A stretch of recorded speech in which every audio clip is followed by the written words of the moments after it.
All right, well, we've looked at hybrids in previous videos here, and now we're going to take a closer look at the ear quality in these hybrids here. You know, I wish I could get inside a box of cornflakes and figure out how big the flake was, but you can't. But today we're going to look at these ears and look at how big these kernels are on these ears. Isn't that right? Right, so we pulled the ears from the 4 hybrids that we've talked about in the medium test, and we're going to look a little bit closer at both seed quality in those ears, kernel depth in those ears, and any other kind of disease characteristics we might be seeing showing up on those ears.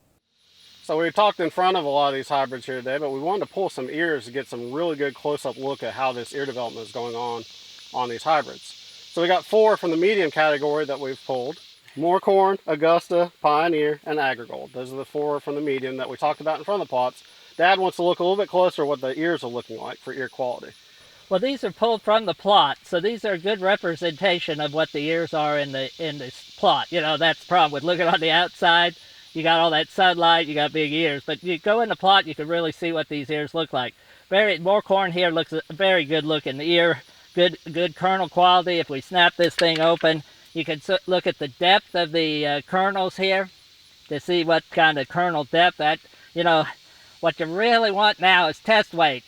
So depth of kernel becomes a really important feature of yield in these hybrids. So there's the Mor-Corn. This is the Augusta. This is the corn that I mentioned had a little worse rating for ear rot, and we see some of that here in this ear right here. But a decent sized ear. It filled well. If we look at depth of kernel here, oh, there's a lot of rows on that doggone ear right there. So a lot of ear rows here. About a medium depth to that kernel there. Here's this Pioneer. Good looking ear here. Pioneer sometimes has a little bit of ear rot in some of the hybrids, but this one has a pretty good ear rot rating. Again, look at the nice size ear for the season. Oh, that's where Pioneer excels, is some of the depth of kernel. And again, we see that. Look at the depth of these kernels here in this ear. Again, lots of rows on that ear right there. And then finally the Agrigold. We again can see the ear.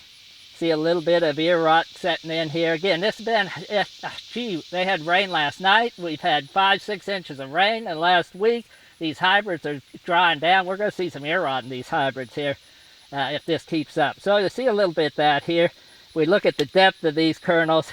Lots of rows here, but maybe a medium to average kernel depth on this hybrid. So Dad, I like yield. We mentioned that earlier. Looking just at these medium ears that we pulled, what do you think our top end yield potential here is in this medium category, given that we've looked at top yielding hybrids from the past? That's a really good question. I'm sure a lot of growers are asking that right about now. What's my yield?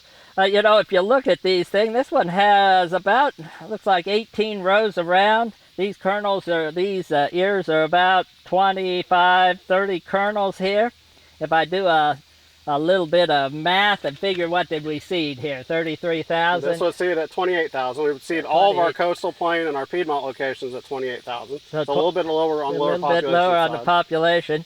We're probably looking at 140 bushel yield potential, maybe a little bit higher, depending on test weight.